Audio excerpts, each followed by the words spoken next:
Hello, everybody. Welcome back to Oscar Buzz, and it is time for some more 2024 early Oscars predictions. This time we are talking about the lead actors, best actor, best actress. We did best picture a couple days ago, and you can find that movie. There will be like a card over there. But anyway, so you can go check that one out. We'll be doing supporting acting, directing, writing, all the above the line categories over the next couple days. But let's get into best actor, best actress. Once again, it's early predictions. These are just for fun. Don't take Yeah, these too exactly. seriously. If you thought picture was enough, no, we're coming with a slew of them. It's So fun. lots It's more early stuff to come. whatever. Yeah. Anyways, best actor, we're gonna give our top 15. All right. So first up, best actor, and we got Bradley Cooper number one.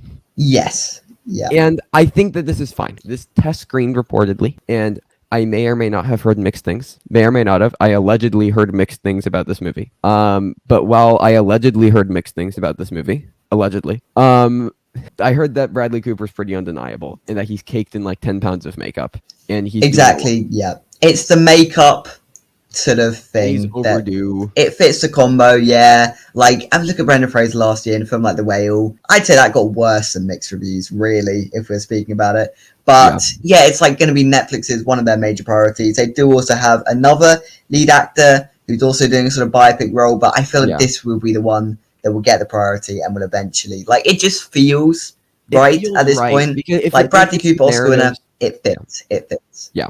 Because I actually want to talk about, so our number 2 is Coleman Domingo for Rustin, also doing a biopic type thing. Bradley Cooper's directing himself just like he did with The Star Is Born. Yeah, that might also be a point in his favor. Like they might go, oh, you're directing as well. Wow, tick. Done. Yeah. Because they could nominate him for director. I don't think that we have that, but like that's possible. No.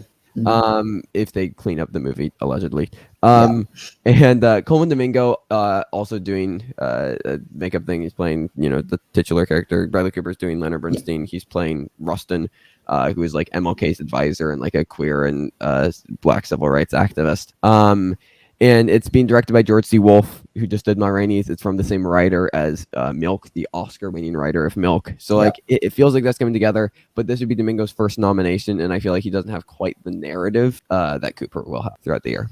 No, like, again, it feels like the sort of role that would get nominated. Coleman Domingo feels like the sort of person who, you're a bit overdue, like, we'll give you the nomination. Big films. Exactly. It just feels like the sort of thing that will get a nom, but won't actually end up gaining enough momentum or that sort of thing to win, especially if Maestro is the Netflix priority over Rustin. Like, he could just be swamped out by the support Netflix. I will say the concerning thing, and why I wanted to talk about these together, Netflix has never won a lead acting award. No, but they will win one eventually. So, like, why not? Why not this year? Why not this year? It is a bit concerning having 2 Netflix biopics at the top. But again, I just think Cooper, he has a stronger narrative. He's in more makeup. I mean, we kind of saw this play out last year with Brendan Fraser and Austin Butler, both, doing like these kind of transformation roles. But Bradley Cooper was more transformative and he had more of the narrative. Yeah, so, exactly. So, I think I'm leaning towards Cooper, but they're top 2. Completely agreed. Yeah. Number 3 is Leonardo DiCaprio. Now, I could see this just missing. I could as well. Again, like, any of these films could flop, but I don't know. I think he'll have a pretty meaty role. Like, it feels like the sort of film that will be an acting sort of film where it will give these actors a chance to really perform. And so we'll be predicting this for a lot of other acting awards, not just this one. But it's Leonardo DiCaprio. Like, even though he has been missing a bit, but he's still a beloved member of the Academy, really. He did get nominated for Once Upon a Time in Hollywood, and it feels like exactly. Yeah, it feels like there's just the sort of thing that gets nominated. Like, he's Leonardo DiCaprio, it comes with the name, he's in a Martin Scorsese film. It just feels like, like we can't really not predict it at this point, I don't think. I agree. So it's just kind of there. Like, there is always a world where it doesn't happen, but like, it's not the most exciting pick, but it's a pick you sort of have to do. Now we are going to do some two exciting picks after a pretty basic top 3. Number 4, Jonathan Majors in Magazine Dreams. Okay, it's a bit of a swing, but I saw this movie at Sundance Film Fest. The movie has some problems. It's a bit overlong, but Jonathan Majors is undeniably incredible. Like, I'm talking like Kate Blanchett tar types of, like, he's amazing. One of the best performances I've seen. Like, I think that he could just get in off merit alone. Now, Searchlight has picked this up. They picked it up for a lot of money. They won a big bidding war. Okay, the important thing. So for their Sundance titles, they've been giving them release dates. Rye Lane is coming out March 31st in a couple of weeks on Hulu, right? Theater Camp is coming out in June. They still haven't dated this. The only statement was that it's going to be late in the year. I've heard whispers that they're planning on sending this to fall festivals. So that would mean taking it to like TIFF and Telluride and things like that, keeping Jonathan Majors out there. I don't know. I feel like this could hold on. It's also he's in 2 big blockbusters this year. Granted, Ant-Man exactly. It's going to be the big year narrative. Yeah, it could just be his year. I mean, and he's so undeniably incredible. I think if Searchlight plays their cards right, and they are one of the best campaigners. Like they're one of the best campaigners of. And let's not forget, we don't know what their top priority will be this year. Like it could be Poor Things. That's what we're going with at the moment. It could be Next Goal Wins. But if they did enter into quite a competitive bidding war for this, it suggests they really have like ambitions for this film potentially, and that could go beyond Jonathan Majors even, which it's could a weird then movie though. Like they need the I don't think that will happen, but the support for the film more generally could could circle back round. It needs like 30 minutes cut. It'd be really weird if this ended up happening. But like Living got a screenplay nomination, which I never So like it's Searchlight, Jonathan Majors, big like he hosted at the Oscars this year. Like he's clearly known in the Academy. And it feels like he's due for a nomination at this point. Exactly. It feels like his time, and Magazine Dreams feels like the sort of role that could get it for him. He always was kind of dancing around it. Like he was great in Last Black Man in San Francisco. I think he got an Indie Spirit nom. Then he had like the Five Bloods with Spike Lee, which was like an early big contender. And then last year he had like Devotion, which didn't end up being a thing, but like it was it played at all the festivals, and it like won like a bunch of prizes at festivals and stuff. And he was like getting different like awards at festivals and whatever. Like he was at the Chicago Film Festival. He's a massive dude. I just thought he was big. But like it just I don't know, it kind of just makes sense. It feels like all the momentum is kind of pushing towards this moment for him. And I think the only thing that might be a barrier is if will Magazine Dreams of the film get that support. If it does, I think he should have no problem getting it. As long as Searchlight plays their cards right. Like, which they should, because Okay, now this might be a bit of a stretch that we're saying 2 Sundance performances get in, but I'm taking a big swing here. And I'm going to say David Strathairn in A Little Prayer. You may ask, what is this movie? That's what I said a week ago. But this thing, David Strathairn, you may know him most recently from Nomadland. He played a supporting role in that. He was also in Nightmare Alley pretty recently, so he was in a Best Picture nominee pretty recently. He was previously nominated. He was nominated for Good Night and Good Luck. So like 15, 16 years ago. And this thing is a Sundance indie drama. It has an 82 on Metacritic. It's about a man who finds out that his son is having an affair, and then him trying to like protect his like daughter-in-law from this information, then work out like this like essentially like love triangle between his like kid and then his wife and then this other girl, and like trying to like process that. And it's like very big emotional performances. He's like screaming and crying and yelling a lot. And the really important thing? Sony Pictures Classics. They always get one in. They always get one in. Yep. Bill Nighy last year. That's why we started. We didn't have him this early, but we were predicting Bill Nighy pretty early because of that. We looked at the slate they had this year, and this was the only real one that sort of fit that sort of vibe. Yeah. Plus, it could just be like the Andrew Riseborough pick, where not many people really know his name, but he is in a lot of these films just in like supporting performance, and this is his sort of one. Everybody. Exactly. Like he'll have support within the industry. Therefore, he could just be like the Bill Nighy pick. Also, there is a chance he could be like whatever Clifton Collins Jr. and Jockey, where it's just people rave about his performance. It just never happens. There is a big chance that happens, but it could it doesn't need people to see it. That is what is good about this. It doesn't need people to see it, and it could get support like Indie Spirits, Gotham. It could start its run there and then build that momentum. And then again, Sony Pictures Classic could just sneak another one in there. But the important thing, like, I just think that like Jockey wasn't SBC's big thing, and I feel like this is like more. I don't know. I feel like this is going to be higher up their list. I mean, they're gods at campaigning for lead acting, and as of right now, this doesn't have a date. It looks like they're holding this for fall festivals. Now, if they do end up dropping this before fall festivals, I'll be a bit concerned. But if they do actually hold on to this for fall festivals, then why not? Then why not? Like, I honestly think if I see them holding on to this for TIFF, for Telluride, I'll feel pretty good about it. I think that Strathairn can happen. It's a swing, I know. I mean, it's like, when else are you going to take these big swings? So, like, it's early. It's March. Yeah. We've got a year. I just know a lot of people won't have, but no. But keep them on your list, I guess. Yeah. I keep them on your list. I keep them on your list. Number 6, we have Kingsley Ben-Adir for the untitled Bob Marley biopic. This is coming from Reinaldo Marcus Green and Zach Balin, the writers and directors behind King Richard. Lashana Lynch is also in this as his wife. I mean, he's playing Bob Marley. It's a musical biopic. Paramount has it. It seems like their top thing. It's coming out at the end of the year. I just need to know a little bit more about it. Exactly. That's the only real barrier here. Like, I could definitely see this being just a musical biopic thing that happens. I do think if he does get into lead actor, then we could have to worry more about the support for the film more generally. Like, this could be a picture player. Like, Absolutely. Like, it could just be one of those. And that, again, like we talked about with Jonathan Majors, that could just even bring support back down that way and give him the nomination, therefore. But yeah, like, he's a decently big name. Overdue. He missed out in One Night Miami when he probably should have got the nom, if we're being honest. So there could be a slight narrative build there.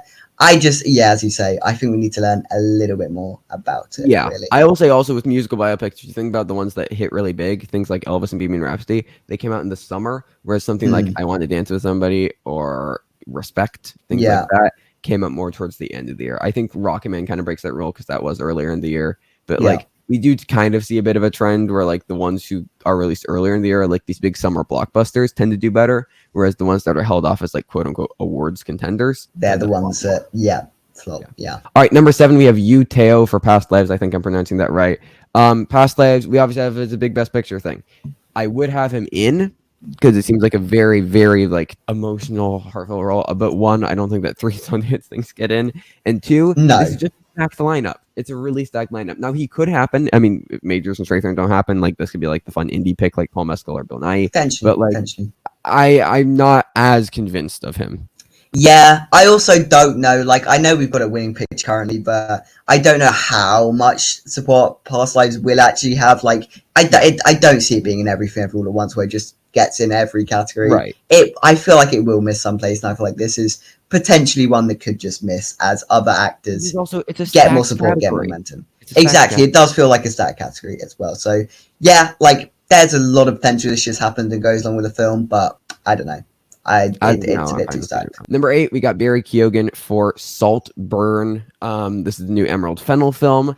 I've heard allegedly that 1, he is very good, and 2, that he is definitely lead, and then Rosamund Pike is supporting.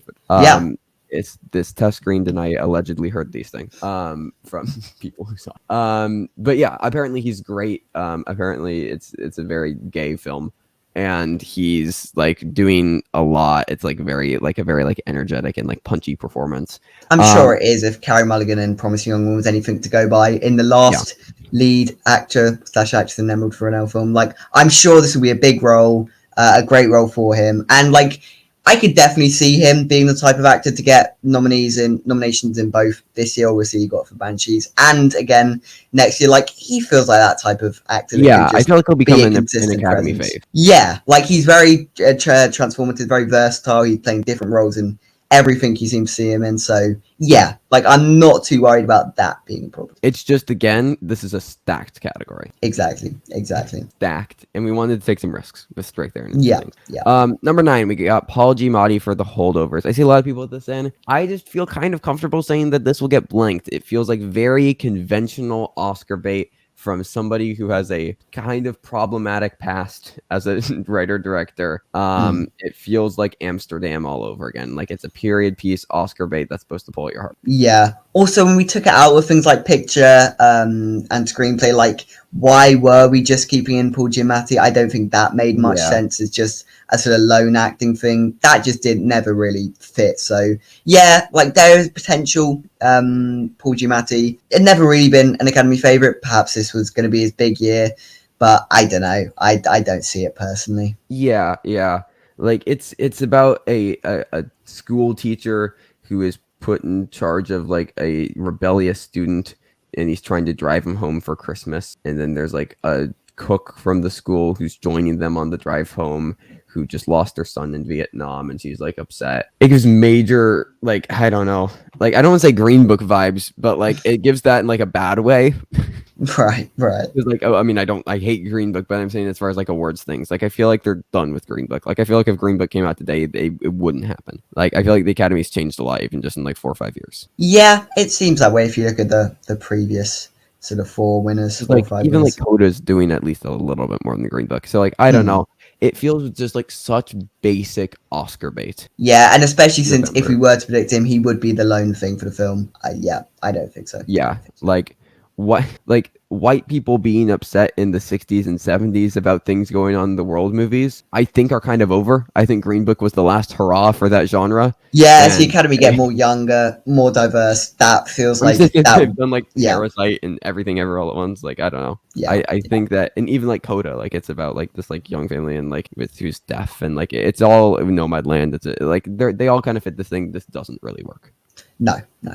So I think it'll just kind of get ignored. Number 10, Cillian Murphy for Oppenheimer. A lot of people have him in. I don't trust Christopher Nolan enough to direct an Academy Award worthy performance. Straight up. No, that has always been a Not problem. his Like forte. acting just doesn't seem to happen for these Christopher Nolan films unless you're Heath Ledger playing the Joker in a Dark Knight. But that's a completely Who different also story. died Like and had a narrative and was like exactly, being Christopher a- Nolan had very limited to do with that. It's like Cillian Murphy. I don't know if he's really going to be like. Why would the Academy necessarily go for him in a like? I guess the role might be pretty meaty. I mean, he's playing Oppenheimer. It is a biopic role, but I feel like he's not going to be enough of a focus. It also of the feels film. like I a feel very the film. reserved performance. Yeah, the film will focus on the sort of big technical aspects as it normally does with Christopher Nolan films, like the exploding the bombs, all of that kind of stuff. I don't think it's going to allow Cillian Murphy to really give a great Oscar-worthy performance. Therefore, I just don't know if it will happen on Oppenheimer. We're not predicting to be the most major Oscar player this year. Yeah. We just think it will kind of do text and not really much else.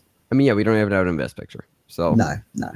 I'm not that confident in this movie. Could happen, sure, but like it's a summer Christopher Nolan movie. Like guys, we did this before. You all had Tenet in Best Picture, okay? Like it doesn't have to be all of them. Like Dunkirk, like Inception happened because it was a cultural phenomenon. Dunkirk happened because it was a kind of weak year, and also like he was doing a lot, and it was like a war movie, and like it had all these things. I don't know. I mean, this is a historical biopic, so I do think it does go I think it's bit stronger beyond than the name something like Nolan. Tenet. I do think it's stronger than something like Yeah. Tenet. And there is a chance, but even so, I think if it gets into picture, I still don't see Cillian Murphy really happening. I still don't see that. This category is strong. Actor is very strong. I think if it gets into picture, it's off of tech noms, essentially. Yep. Yeah. Just like you shouldn't be predicting like Dune for acting nominations. Don't predict this. No. Number 11, we have Mike Feist in Challengers. So this is the Luca thing. He's co-starring with Zendaya. We just don't know that much about this movie. Like we know it's about like they play tennis together, and like we got a couple of like set pictures, but like we really don't know that much. We don't really know the role he's playing, so it's hard to really judge at this stage. I mean, Mike Feist was very close to getting in for West Side Story, so potentially there is a decent amount of love from him in the Academy. Again, I think this film will hard. Yeah, I feel like performances in this film will be hard to get in if it's not in picture, and we don't have it in picture. So like we're not going to. I'm also hearing conflicting things about the release date. Like some people are saying it's coming out before festivals in like early September. But then I also heard from somebody like at the studio, like one of the producers said like they were going to hold it off for later in the year. So I'm not really sure. Yep. And whenever there's a film with conflicting release dates, it always makes me worried because they always go a bit wrong somewhere. There's always something a bit wrong with conflicting release dates, and they don't usually end up coming anywhere. Like look at Cyrano, whatever. Remember that had really conflicting release dates. No one really knew when it was releasing, and someone who could have very easily got MGM. Like Peter Dinklage, exactly. Someone who very easily could have gone and just didn't because people didn't know about it really. And I can see that happening. Javier Bardem. Well, yes, one of the worst nominees. Love you, Javier. So number 12, we have Tom Hardy and the Bike Riders. This could also be Austin Butler, but this did test screen, and we have public reaction, so nothing has to be allegedly. Apparently Tom Hardy and Austin Butler are the two leads. We have Tom Hardy in here just because like slightly more likely, I think. I don't know if they'll go again. It's been a bit since Tom Hardy's been in the sort of Academy scene. Potentially this is the way for him to get back in. He got in for The Revenant for basically doing nothing. So so potentially we got it in picture as well, so there might be some support from that. But I don't know in terms to this category. Like really Tom Hardy, I just don't see that happening. Yeah, it would be definitely not Austin Butler. He was so prominent on the award circle this year that I just and he pissed a few people off with doing his sort of Elvish stick. So I don't think Austin Butler has a real chance for this film at all. Yeah, we'll see. We'll see because he's also in like Dune. He could have another big year, but like I'm not too He confident. could, but Number 13, we have Andre Holland in The Actor. So this is a film by Neon, and it seems like a yeah, pretty meaty role. Like he's playing this guy who like lost his memory and is trying to like find his way back home in like 1950s New York, and like it seems kind of interesting. Like it seems like a very yeah. deep role. I just need to know what Neon's doing with it. I need to know if they're sending it to Cannes, if they're sending it to Fall Fest. Like, what's their plan? What's their plan? Once Yeah, I know definitely plan know is, sure. about this, and this definitely would be a sort of passion pick that gets in off of merit. It feels like to me. Yeah. Also, Yeah, Andre Holland's a great actor and like yeah. probably deserves a nomination by now. I mean, I But thought that he was amazing in like Past Lives and The Small Role. question Like, is, has a will lot it of, be for this film? Will this film gain enough? yeah. Will it have enough eyes on it? I don't know. That's a big question. You have to like ask Similarly, yourself. This could just turn into something that doesn't end up going anywhere very easily. Yeah, and like similarly in Actress, we have a Neon film in there too that like is like maybe it could happen, but it's just kind of a wait and see game with Neon because they don't typically have their things early on. They typically start their campaigning at Cannes. Yes, Whereas the studio like A24, which is the other like prominent indie studio, typically starts their stuff at Sundance. So we'll see. Number 14, we have Anthony Hopkins in Freud's Last Session. So this movie seems very annoying. It's it's a movie. Anthony Hopkins is playing Sigmund Freud, and it takes place on the last day of World War II, and he invites C.S. Lewis over to his house to discuss whether God is real. This seems aggressively British. No offense. Yes. It's Anthony Hopkins. Sure, he's had a history with the Academy. For this film, really, are we going to do this? I highly doubt it. Look who he's acting with. It's a sort of nobody. It's the people directing it. It's just a very small production, really, it's with Anthony Hopkins. It's SPC. So like. Yeah. That is the only thing. People who did A Little Prayer for David Strathairn are also nobodies. Like the guy who did Magazine Dreams is also like. But I feel there's more of a narrative behind David. I know. I agree. Hopkins, Do we really 100%. need to give Anthony Hopkins again, unless he gives another career best performance like The Father? But yeah, it's based on a play that I think did well. Yeah, I don't know. This doesn't feel. It's a thing. There's a actually on Vimeo there's a full recording of the play, so I might watch this afterwards and just see what it's like. Okay. But I don't know. We'll see what SPC does with it. We'll see like if they send it to festivals, because like typically you can kind of see what they're gearing all their support behind. So we'll see if it's this or if it's A Little Prayer or what exactly they're doing. Yeah. And then number 15, we got Timothée Chalamet for Wonka. Yes, we do. I mean, we were just looking. There were not many other options. He could very easily get a Golden Globe for Best Actor in a comedy/musical. So I guess he deserves to be on this list at number 15. Like he'll be nowhere close to the Oscar, but he might be in and around the award scene this year with Golden Globe. Damon and Air. Exactly, just nothing else really fit. So why not do this? Adam Sandler and Spaceman. Exactly. We in this house we are fans of Timothée Chalamet, and why not? Because I do think that a Globe comedy is possible. I don't think that's very unreasonable. I think most people would be saying that. And we'll see what happens from there. Anyways, those are our best actor picks. All right, now into best actress. Number 1, Fantasia Barrino for The Color Purple. So this role, I believe this is the role that got Whoopi Goldberg her first nomination.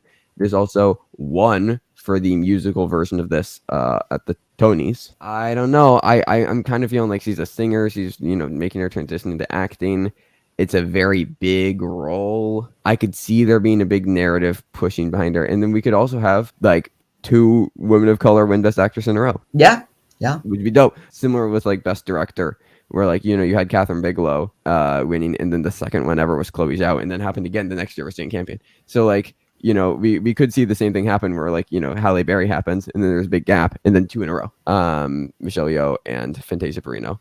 I don't know. I like, why not? I think that support film will be big, therefore why not go for the lead actress in it? And if you look at the other stuff, I feel like there are sort of things against a lot of them, whereas Like, Yeah. why not? Why not, Fantasia Barrino? Like, Yeah. there's no real reason why not to support this performance, especially if you're giving support for the film more generally. Absolutely. I mean, we think this is a top 2 Best Picture contender. Exactly. Yeah. So if this does end up being a top 2 Best Picture contender, I think Warner Brothers can throw everything behind this because they definitely got Austin Butler up to number 2. He was absolutely Yeah. number 2, and we'll see as we go down this lineup. There isn't really any big makeup cake transformative performances here in actress. It's actually kind of interesting.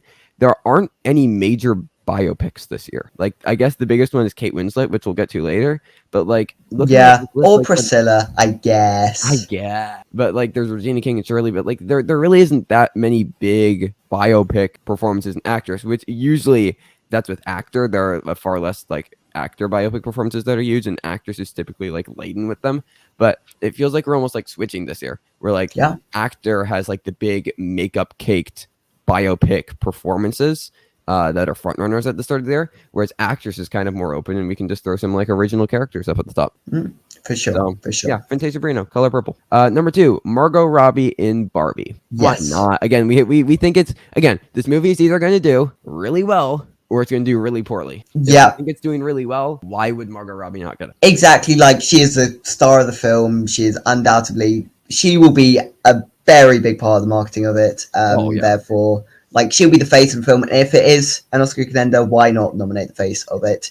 I mean, it is Warner Bros. As well, so potentially she might be sidelined a bit. We have a for double at the top of each. Fantasia We have Barrino. Netflix double at the top of actor and a WB double at the top of actress. Yeah. But like, there's potential. Margot Robbie, pretty beloved in the Academy, so why not go for a performance Even in though which they she? snubbed her for Babylon. Well, I don't know. If Wasn't a Barbie ends snub. up being like Babylon and is just a text player by the end, then she probably won't happen.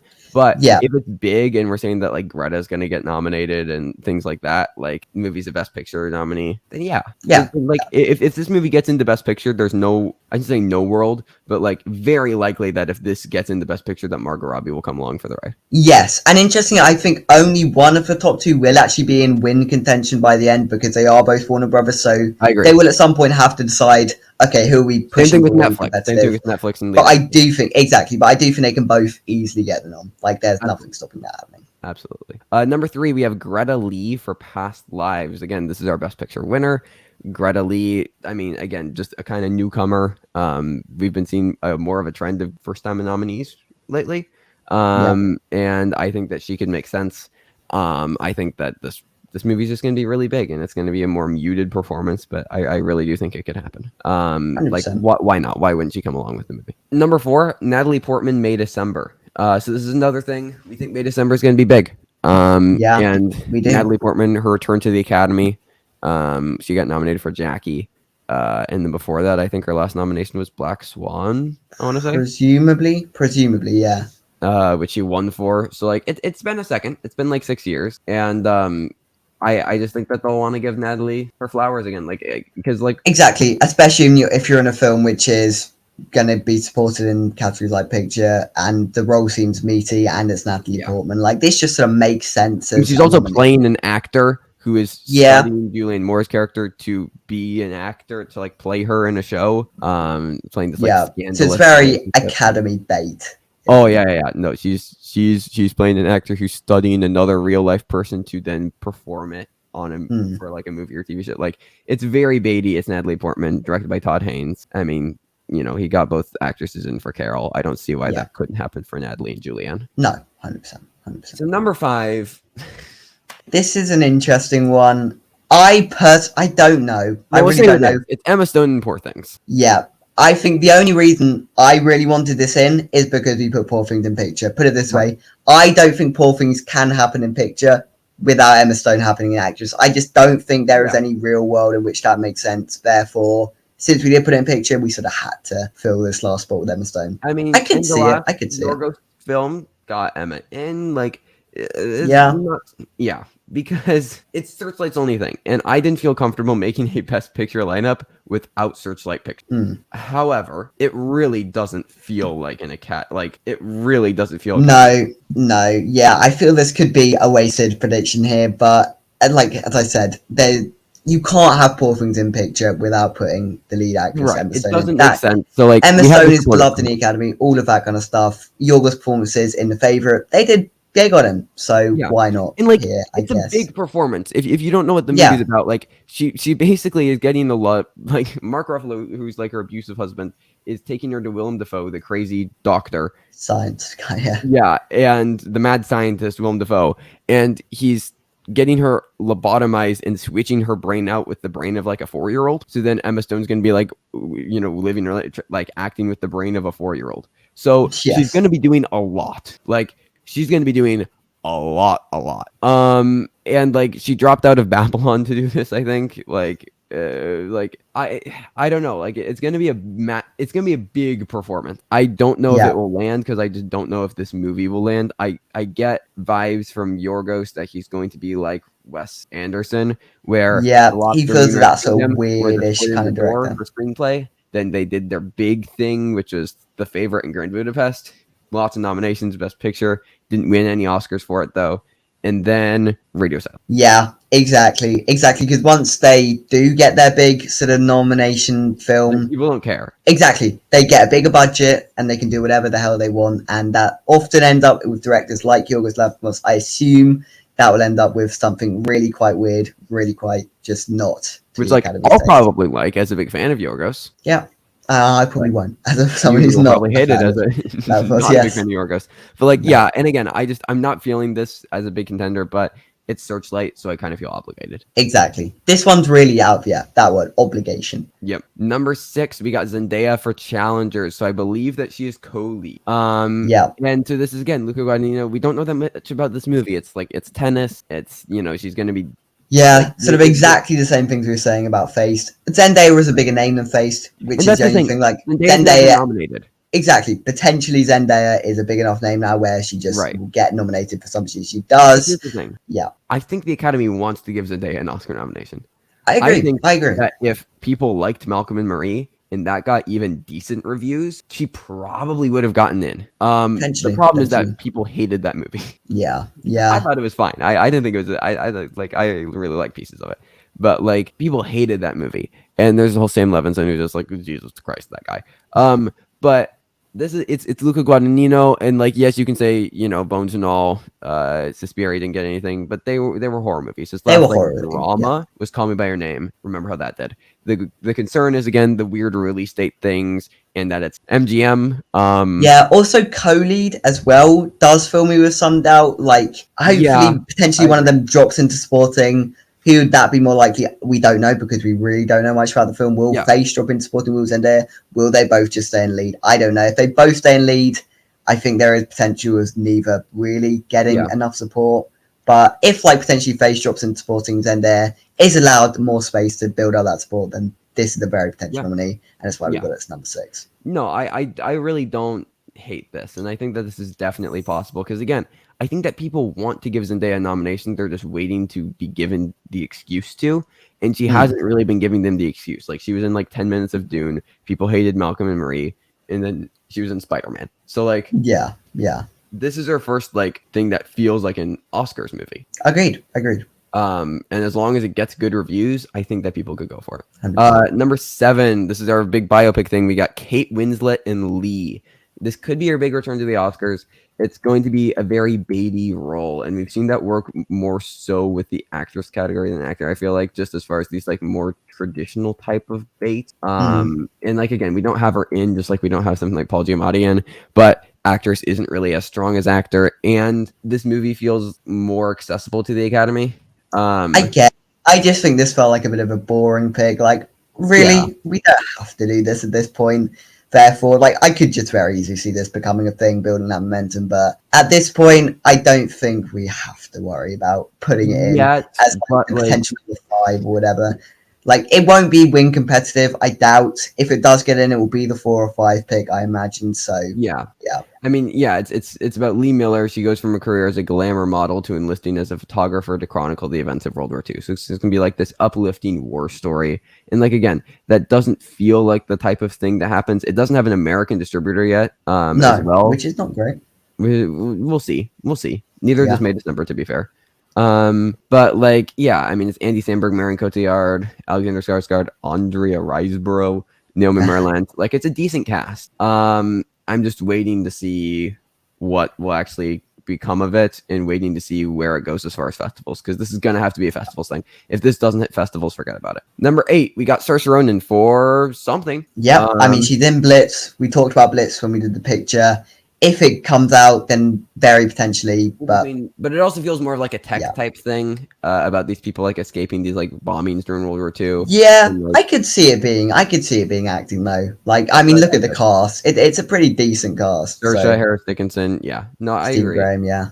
Yeah. But so she's also in The Outrun, which is a film by Nora Fink. She did The Unforgivable, which is that Netflix movie with Sandra Bullock that people maybe thought she could get nominated for, which just didn't happen at all and was kind of really bad. But like, maybe Saoirse Ronan's playing a recovering alcoholic, so like there's that. Maybe. I mean, it would suck if like, you know, like the only reason I have this here is because it feels like the type of thing where it's like, oh my god, Saoirse Ronan, one of the most promising actresses. She was in Lady Bird and Little Women and all these great movies, and she went for this really baity movie that was like kind of not great. Yeah, no, I think this feels like it's sort of Jennifer Lawrence Causeway, where it's a muted performance, it's a bit more subtle, and the film doesn't have enough eyes on it in general, therefore it just doesn't happen. That's what this film feels like to me, therefore. No, I think she's more likely, if Blitz comes out, I think she's more likely to get in for that, 100%. Number 9, Annette Bening, Nyad. We'll see if a narrative happens, because she's never won an Oscar. She's been nominated a bunch. We'll see if this is a Glenn Close thing. It's the narrative debut from the documentary directors behind Free Solo and The Rescue, Oscar-winning documentary directors. And it's the true story of a woman who, like, the first woman to swim from like Florida to Costa Rica, I want to say. I really don't know how much story there actually is for this film. I feel that the points may be a bit muted, I guess. I don't know.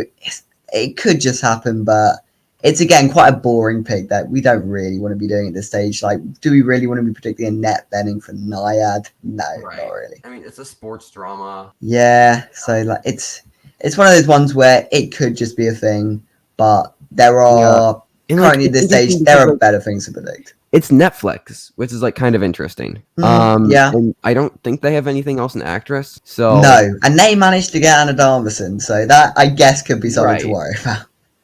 And it's also being shot by Claudio Miranda, who almost got in for cinematography last year for Top Gun and is a previous winner for Life of Pi. So like, I mean, and again, it's from previous winning directors. Granted, it was for a documentary. Like, I think she deserves to be in the 10. It can 100%, happen. 100%. And she could build a narrative, and it could be a narrative where it's like, you know, some people want to give her the win, and the narrative doesn't completely happen, but it's enough for a nomination and not a win. Like, I could see an argument being made, but like, let's just wait for reviews. Exactly. Like, this film could just not land with viewers. Yeah. At 10 and 11, we have Jessica Chastain and Anne Hathaway for Mother's Instinct. We have both of them there. So this is another neon thing, similar to The Actor. It seems like it could be very baity. And I'm just waiting to see what Neon's big push is going to be. It's a remake of a French film. It's the debut narrative feature by Benoit Delhomme. We're gonna go with Benoit Delhomme. He's a cinematographer. Jessica Chastain and Anne Hathaway. And it's basically, the premise is it's a friendship of two 1960s housewives rapidly deteriorates after a tragedy. And basically one of their husbands dies, and Andres Danielson Lee is like the husband of the remaining one, I think Jessica Chastain's husband. And it's just basically them like going back and forth, and they're, you know, it's a psychological thriller drama about them like slowly becoming more and more upset with each other. This could be a very nothing thing. Or if it's a bit more leaning towards the thriller side rather than the drama side, then I could just definitely see this being absolutely nothing, and the Academy don't even look at this film. If it is more along the drama side and they really do play out the drama, potentially, even so, I think one of these actresses will assert themselves as the clear dominant one. Who that will be, who knows at this stage. Jessica Chastain, obviously, a more recent favourite of the Academy, potentially there is something there. But yeah, exactly. So you don't know. We don't know which one it would be, but there is potential that one of them does launch themselves into the conversation with this one. Once again, just still waiting to see what the neon push will be, and we'll see what they send to Cannes, because they always do really well at Cannes. I mean, they've won like the last 4 Palme d'Ors or something like that. So we'll wait and see. We'll wait and see on that one.